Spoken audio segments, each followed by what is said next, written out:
정관용의 지금 이 사람. 여러분 안녕하십니까? 정관용입니다. 이 대중문화의 주류라고 할 수 있는 영화, 드라마, 웹툰 이런 것의 소재로 우리 신화가 다뤄지면서 전통 신화가 새삼 주목받고 있어요. 인류가 만든 최초의 이야기라고도 할 신화, 누가, 언제, 어떻게, 왜 만들었는지는 확실하지 않습니다만 인간과 신의 삶이 좀 비슷하게 그려지죠. 서로 싸우고 화해하고 사랑하고 이런 거요. 다만 그 신들은 어떤 전지전능한 힘이 있기 때문에 선행에 대한 상, 또 악행에 대한 처벌이 좀 다르다. 그래서 더 흥미진진하다고 할 수 있죠. 또 그 흥미진진함 속에서 우리는 삶의 지혜를 얻게 되는 거고요. 자, 오늘 신화학자 한 분을 초대했어요. 최근에 신화의 언어라고 하는 책을 출간하신 서울대학교 국어국문학과 조현설 교수를 함께 만납니다.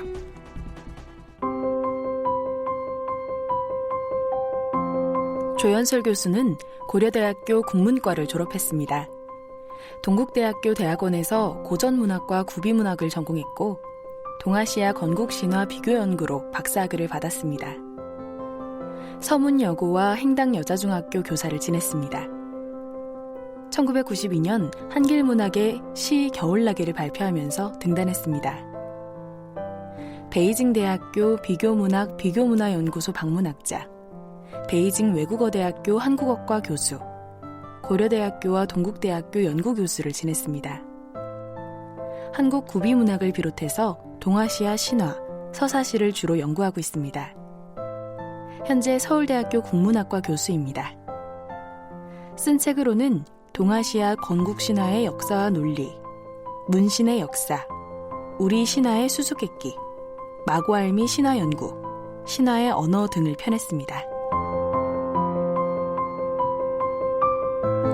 네, 서울대학교 조현설 교수님 어서 오십시오. 네, 안녕하세요. 네, 신화 연구를 한 30년 하셨다고요? 예, 어떻게 보니까 그렇게 됐습니다. 먼저 그 신화라고 하는 것에 정확한 무슨 개념 규정이 있나요? 왜냐하면 전설, 옛 이야기, 여러 표현들이 있는데 어떤 건 특별히 신화라고 부르는 거예요? 그러니까 일반적으로는 민담, 전설, 신화 이 세 갈래를 합쳐서 설화라고 합니다. 민담, 전설, 신화. 예, 합쳐서 설화. 설화. 예, 설화 내에 이제 예. 신화라는 형식이 있는 거죠. 예, 설화는 그냥 이야기란 뜻이죠. 옛날 이야기. 옛날 이야기. 예. 근데 그 중에 뭐는 민담이고 뭐는 전설이고 뭐는 신화예요. 그러니까 왜 신화라고 이름 붙여지려면 기본적인 구성 요소가 뭐가 있나요? 신화는 신들의 이야기고요. 그다음에 단순히 신들의 이야기가 아니라 그거를 이야기하고 듣는 사람들이 신성하게 여기는 이야기. 그런 걸 신화라고 합니다. 전설은 영웅들의 이야기가 나오고 위대한 인물들의 이야기가 나오지만 그들이 예. 신성하다고 사람들이 생각하지는 않거든요. 예. 그런 차이가 있습니다. 민담은 그냥 재미로 하는 이야기. 이런 차이가 있습니다. 신성하다고 사람들이 생각하는 이야기. 네. 그것만이 신화다. 일반적으로 그렇게 이해하고 있습니다. 근데 사람마다 주관적으로 이건 신성하다 안 하다 평가하는 건 개개인이 다를 수 있는 거 아니에요? 예, 다를 수 있습니다. 그러니까요. 그러니까 우리 한국 사람들이 신성하다고 여기는 이야기하고 외국인들이 신성하다고 여기는 이야기가 다를 수 있죠. 그런 의미에서 보면 이제 우리는 신화라고 하는데 다른 사람들은 그걸 전설이라고 하고 우리는 서양의 전설이라고 하는데 그 사람들은 신화라고 하고 이런 차이들이 거기서 생깁니다. 그럴 수 있겠군요. 어쨌든 개념상 옛 이야기, 설화의 한 종류로서 반드시 신이 등장할 것, 그리고 사람들이 신성하게 여길 것, 그런 조건들을 갖춰야 신화라고 부른다. 네, 이론적으로는 좀 더 복잡합니다. 그런데 이제 대중적으로 말할 때 그렇게 이야기할 수 있습니다. 예. 그러면 판소리 몇 마당 이게 딱 정해져 있잖아요. 그것처럼 우리나라의 신화도 몇 개로 딱 정해져 있습니까? 아니, 그렇지 않습니다. 그럼요.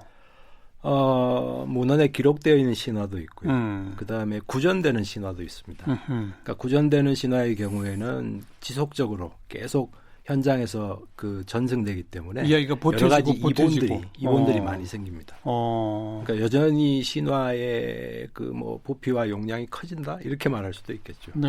네. 모두 몇 개 정도의 신화가 우리나라에 있어요? 전통 신화가? 그거 다 안 세봤는데요. 안 세봤는데. 무지 많습니까? 아주 많습니다. 아주 그래요. 많습니다. 적어도 100편 이상은 된다고 생각합니다. 100편 이상. 네. 근데 우리 머릿속에는 왜 신화하면 그리스 로마 신화밖에 안 떠오르죠? 교육 탓이라고 생각합니다. 어떤 교육 때문에 그런 거예요? 학교에서 신화 교육을 안 하죠. 그리고 학교에서 어떤 필독서 이런 걸 정해줄 때 우리가 과거에 60, 70년대부터 그리스 신화는 늘 필독서의 앞자리에 들어가죠. 있는데 한국 신화는 필독서에 빠져 있습니다. 없죠. 그리고 중고등학교 과정에서 신화는 단군 신화 정도만 가르치고 그렇죠. 가르치지 않습니다. 그래서 자연스럽게 한국 신화에 대해서 좀 무지해지는 거죠. 하긴 단군 신화는 기억이 나네요. 딱 말씀도 하니까. 이 곰하고 호랑이가 동굴 속에 가서 마늘과 쑥을 먹고 뭐 이렇게 나오는 거 아닙니까? 그죠? 네. 그렇습니다. 또 대표적인 신화가 어떤 것들이 있죠? 우리나라에? 그러니까 최근에 이제 한국의 그 무속 신화 가운데 바리공주 이야기가 유명한데요. 네. 그 이야기가 고등학교 문학 교과서에 이제 실리면서 문학을 배우는 학생들의 경우에는 그 이제 바리공주 이야기를 익숙하게 알게 되죠. 예. 또 한 가지는 바리공주 이야기가 개략적으로 뭐죠? 어떤 스토리죠? 바리공주 이야기는 쉽게 얘기하면 심청 이야기하고 비슷한데요. 어떤 나라의 왕이 병에 걸립니다. 그 병에 걸린 이유는 딸을 7 내리놨는데 7번째 딸을 버렸기 때문에 병에 걸립니다. 왕은 아들을 낳고 싶었는데 뭐 계속 딸을 낳다가 마지막에 딸이 태어나니까 7번째 딸을 버리죠. 예. 그리고 나서 병에 걸리고 그 병에 걸린 아버지는 죽음에 가까이 가고 그 죽은 아버지의 병을 살릴 약은 이승에 없고 저승에 가야 되는데 저승에 아무도 안 가려고 하고 그래서 버려졌던 딸이 돌아와서 저승에 가서 저승에서 약수 그다음에 환생꽃 이거를 구해와서 온갖 고생을 하면서 구해와서 자기 죽은 아버지를 되살리는 그런 이야기입니다. 네. 버려진 딸이 버린 아버지를 구원한다. 그렇죠. 예, 그런 이야기. 그걸 통해서 뭘 말하고자 하는 거죠? 그게 그러니까? 그렇게 해서 이제 바리대기 또는 바리공주가 신이 됩니다. 한국 신화의 특징 중에 하나는 일반적인 인간이 어떤 통과의 과정을 거쳐서 실현의 과정을 거쳐서 신이 되는 이야기입니다. 어떤 신이 되는가 하면 바리공주는 우리가 사람들이 죽었을 때 저승에 갈 때 저승 가는 길을 인도하는 그런 망자를 천도하는 신이 됩니다. 바리공주가 죽은 아버지를 위해서 저승에 가서 약물을 구해와서 자기 아버지를 살린 신이기 때문에 그런 신의 인도를 받으면 우리도 저승 갔다가 다시 살아날 수 있다. 다시 돌아올 수 있다. 환생할 수 있다고 생각하는 거죠. 그 한라산 할망신화 이런 얘기도 좀 요즘 많이 나왔었죠. 예.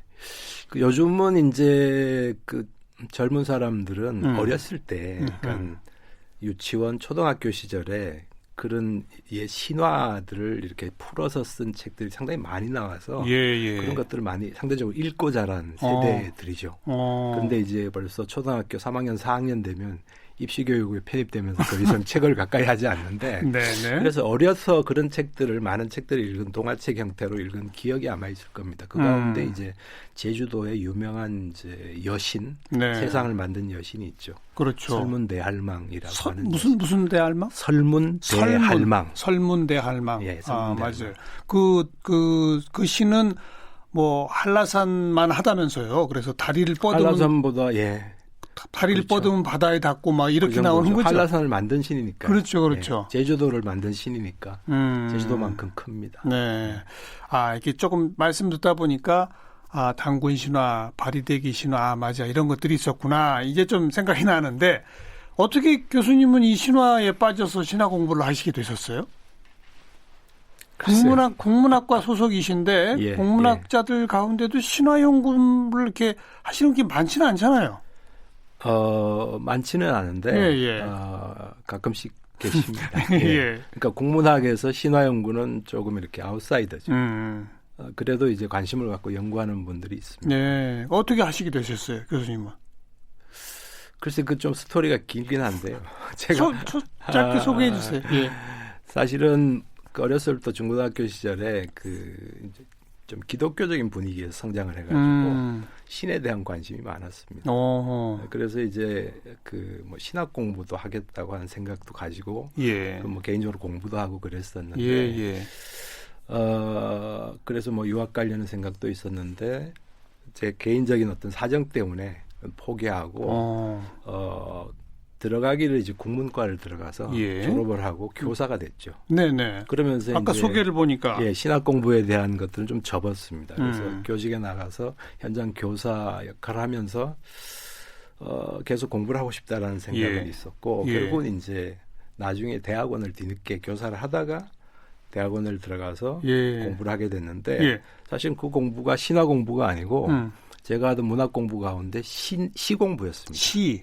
예. 제가 개인적으로 창작도 하고 있어서 등단도 하셨더라고요. 예, 등단도 하긴 했습니다. 그래서 시를 좀 이론적으로 공부하면 시를 좀 더 잘 쓸 수 있겠다 이런 생각을 가지고 대학원에 들어가서 공부를 했는데 하다 보니까 시를 너무 나보다 잘 쓰는 사람 많고 그다음에 시를 이론적으로 공부한다고 그래서 시를 잘 쓰는 것도 아니고 따라서 공부를 덜 하는 것이 오히려 시와 가까워지겠다. 그래서 이제 공부는 딴 거 하자. 그래서 관심을 갖게 된 게 이제 신화 공부였고 그래서 신화 공부에 매진을 하게 됐습니다. 그런데 나중에 생각한 건데 신화 공부를 하다 보니까 내가 신화 공부하는 것이 이런 공부로 온 것이 결국은 내가 그 전에 신학에 대한 관심, 시에 대한 관심 이게 종합돼 가지고 신화로 왔구나 이런 생각을 하게 됐습니다. 그러니까 신에 대한 관심, 말하자면 신화의 사유 방식 그리고 시가 세계를 직관적으로 이해하는 방식이 대단히 유사하다는 생각을 했거든요. 그래서 결국은 그게 신화로 종합됐다 이렇게 말씀드릴 수 있을 것 같아요. 누가 만들었을까요? 신화는 언제 그리고 모르는 거죠. 그거. 신화는 우리가 만들었죠. 우리 인간들이 만들었습니다. 왜냐하면 호모 사피엔스 이전에는 이런 신화적 상상력을 할 수가 없었죠. 대개 이제 7만 년경에 인간의 뇌가 이제 인지적으로 발달하면서 좌뇌 우뇌가 연결되고 뭐 이러면서 말하자면 상상력. 그러니까 은유적 상상력이라고 할까요? 은유적 상상력. 이런 것들이 꽃을 보고 그냥 꽃이라고 말하지 않고 자신의 사랑하는 연인이라고 말한다거나 그렇죠. 이런 식의 생각이 가능해졌다. 인간만이 그걸 할 수 있는 거죠. 인간만이 그걸 할 수가 있고요. 그래서 이제 그 인간만이 할 수 있는 능력을 가지고 만들어낸 최초의 이야기가 신화다. 이렇게 생각하고 그러니까요. 있습니다. 그냥 우리들 인류가 나오면서부터 동시에 그 상상력과 생각이 정리되면서 그게 하나하나의 신화가 됐다. 그렇죠. 그러니까 세상을 이해하려고 하니까 인간들이 저 하늘에 해와 달이 있는데 별이 있는데 저건 어떻게 생겨났지? 저 나무와 풀들은 어떻게 만들어진 거야? 이런 식의 이제 생각을 하게 되면서부터 과학이 발전하기 전이니까 그거를 이제 직관적으로 파악하면서 그걸 이야기로 만들었던 거죠. 저건 신이 만들었을 거야. 어떤 신이 이렇게 해와 달이 있었는데 해와 달이 너무 많아서 하나씩 따가지고 별로 만들었을 거야. 이런 식의 이제 상상력을 작동하기 시작한 거죠. 알고 보면 다 거짓말이죠, 근데. 거짓말이죠. 새빨간 거짓말이죠. 누가 그런 상상을 그렇게 해냈을까요?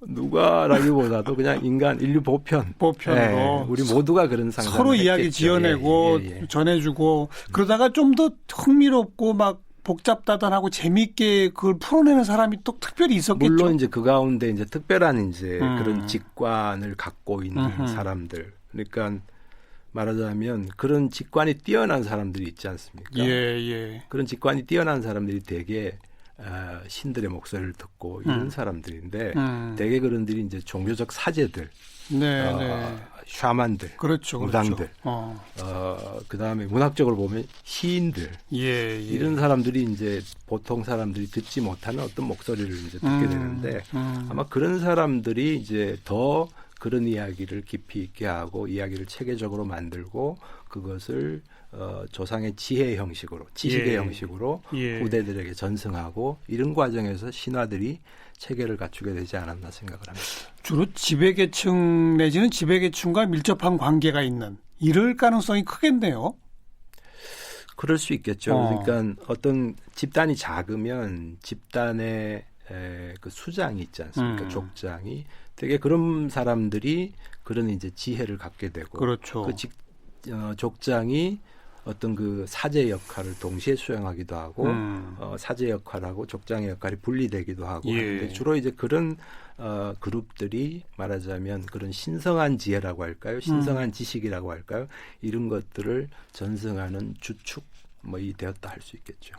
예. 옛날 사람들은 그런 이야기를 실제로 믿었겠죠. 지금도 믿는 사람들 있지 않습니까? 전 지금 현재 우리 현대 인류가 사실은 만 년 전에 또 원시사회 인류하고 이렇게 차이가 생각에 있어서는 큰 차이가 없다고 생각합니다. 지금도 무슨 쓰나미가 몰려오면 그거를 신이 노했다 이렇게 이해하는 사람들이 있지 않습니까? 과거에도 그렇게 이해를 했거든요. 별로 차이가 없습니다. 왜 만들어졌을까요? 이거는 후대에게 뭔가 전해주기 위해서 그런 여러 가지 이유가 있을 텐데요. 예. 이를테면 이제 예를 들면 이런 게 있습니다. 그 어떤 러시아 인류학자가 저기 그 아무르강 유역에 있는 니부히라고 하는 소수민족을 찾아갔습니다. 니부히. 네, 니부히. 예. 그런데 그 소수민족이 곰 제사가 있거든요. 곰 사냥. 예. 그러니까 의례적 곰 사냥이 있는데 곰을 이제 그 사냥을 그 새끼곰을 데려다가 키워가지고 그 다음에 특정한 시기에 화살로 쏘아서 죽인 다음에 그 곰의 가죽을 벗기고 고기를 나눠서 구성원들이 다 먹고 뼈는 따로 모아서 제사를 지내주고 네. 축제를 벌이고 하는 그런 곰 사냥이라는 의례가 있는데 예. 당신들은 왜 이런 일을 하느냐라고 이제 물었을 때 거기에 대해서 우리 현대인들처럼 이유가 이래서 한다라고 이렇게 논리적으로 시시콜콜 설명한 것이 아니고 네. 옛날 이야기를 들려줬습니다. 그 노인이 니부이족 노인이 말하자면 이야기를 통해서 신화를 통해서 자신들이 가지고 있는 문화를 설명하는 거죠. 우리가 이런 문화를 갖고 있는데 예. 우리가 곰을 조상이라고 생각하는데 우리가 왜 그러냐?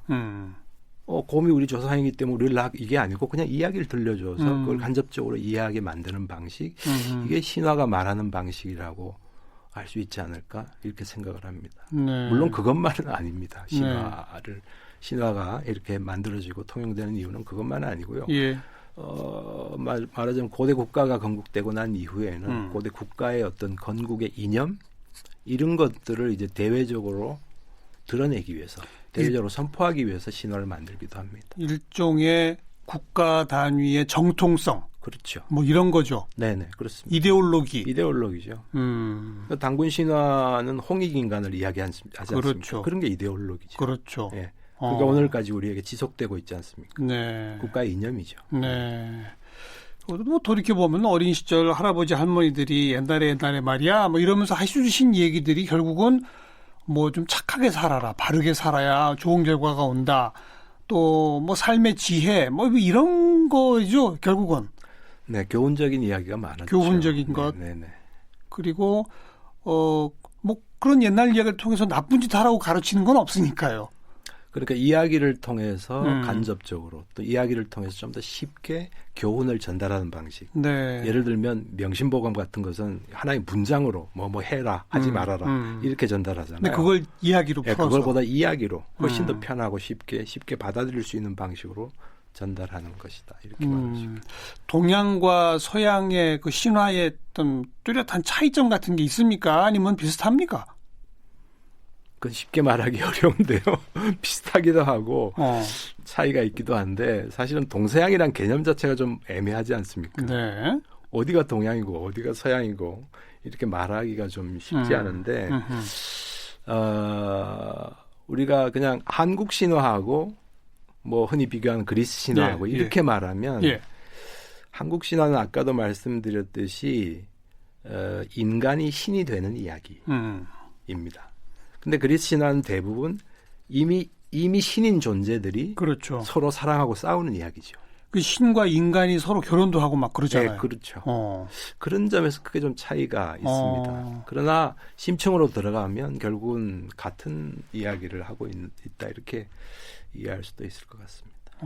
결국 같은 이야기라는 건 뭐죠? 그러게?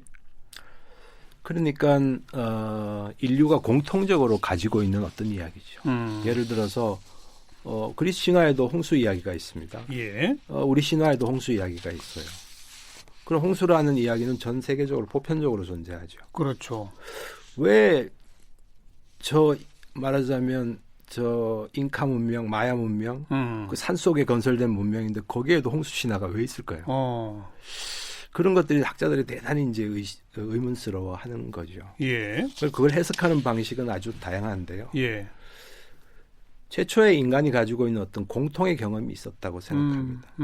어떤 학자들은 그 공통의 경험을 무의식적 경험이라고도 말합니다. 예를 들어서 융이나 이런 사람들은 인류가 가지고 있는 경험 이전의 경험, 무의식적 경험 이런 것과 연관을 시키는데 저는 좀 구체적으로 문화적 경험, 의식적 경험과 좀 더 연결시킵니다. 어떤 공통의 홍수에 대한 경험.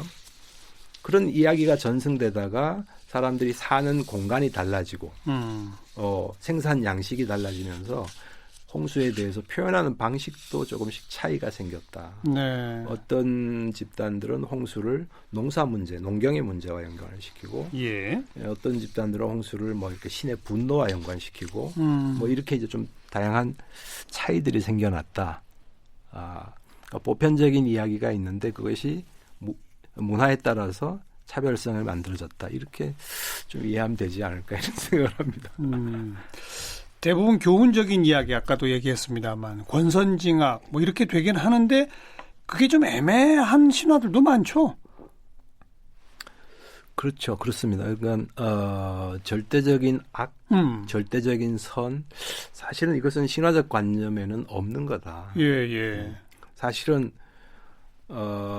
말하자면 선과 악이 나눠져 있고 선악이 싸우긴 하지만 사실은 선 속에 악이 있고 악 속에 선이 있다. 바로 그 점이요. 그러니까 이런 식의 어떤 사고방식이 신화적 사고방식이 가장 일반적인 그죠. 방식이라고 생각을 합니다. 그게 또 인간이 그렇기 때문 아닐까요 원래? 그렇습니다. 그렇죠. 네, 그렇습니다. 사실 뭐 우리가 생물학적으로 남성 여성으로 나눠져 있지만 우리 안에 남성 안에 여성 호르몬이 있고 여성 안에 남성 호르몬이 그렇죠. 있고 이렇게 서로 섞여 있지 않습니까? 뭐 그런 점에서 보면 남녀 성도 그렇지만 선악의 문제도 서로 이렇게 맞물려 있는 것이 아닌가 이렇게 생각을 합니다. 그러니까요. 네. 그 서로 맞물려 있는 두 모습을 동시에 봐라. 네.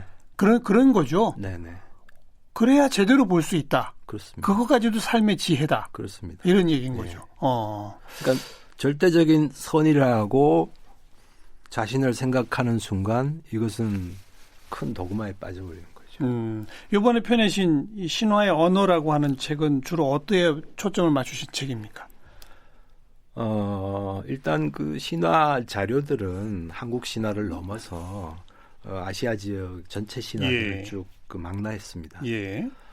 그리고 이제 그 신화가 표현하고 있는 다양한 관점들. 그러니까 신화가 예를 들면 무의식의 언어고 또는 역설의 언어고. 역설. 예. 그다음에 이념의 언어고.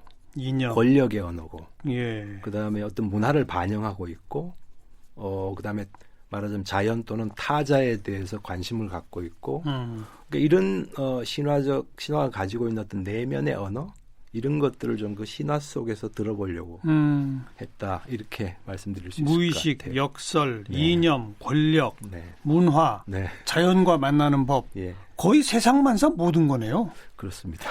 신화는 사실은 모든 거에 대한 이야기죠. 모든 거에 대한 이야기입니다. 후대들한테 신화를 통해서 역사를 문화를 전승하고 이어왔던 것이 아닌가 싶어요. 특히 옛날에는. 그렇죠. 인류의 역사가 그랬습니다. 요즘은 근데 신화의 기능이랄까 이런 것이 과거보다는 확실히 좀 떨어졌겠죠. 그렇죠. 더 이상 신들의 세상, 신들의 세계 이런 것들이 무너졌다. 네. 근대 이후에 그런 세계가 무너졌다. 과학의 발전 때문에. 그렇게 말하자면 신들을 쫓아냈다. 예. 이렇게 이해할 수 있죠. 그러니까 신들을 쫓아냈어도 그 이야기 속에 담겨 있는 세계를 이해하는 방식, 이것은 우리가 좀 기억을 할 필요가 있겠다라는 겁니다. 또 일정 정도 재미가 있어야 오래 살아남잖아요. 그렇죠. 재미죠. 신화는 다 재밌죠. 그렇죠. 오늘날 그래서 이제 문화 콘텐츠로 그러니까 재창작되는 이유가 신화들이 재미있기 때문에 그렇습니다. 인간의 이야기이기도 하고 아주 신화가 가지고 있는 우리가 일반적인 합리적인 생각으로는 기대할 수 없는 어떤 대단한 상상력이 그 속에 있기 때문에 우리가 좋아하는 것이 아닌가 이렇게 생각을 합니다. 마지막으로 청취자분들한테 신화를 보는 재미? 진짜 이런 거를 좀 눈여겨보시면 더 재밌습니다. 좀 팁을 좀 주시면은요. 쉽지 않은 이야기인데요. 저는 그 신화에 어떤 코드들이 숨어 있다고 생각합니다. 코드, 신화의 코드. 그러니까 신화를 읽는 방법이라고 할 수 있을 텐데요. 그러니까 제가 그걸 신화의 언어로 아까 말씀드렸듯이 뭐 이렇게 무의식 역설, 이념, 권력 이렇게 표현을 했는데 그런 식의 어떤 키워드, 코드를 가지고 신화에 접근하는 것이 신화 읽기 한 방법이고요. 아니면 이제 다양한 세계 신화들이 있는데 공통으로 갖고 있는 요소들이 있습니다.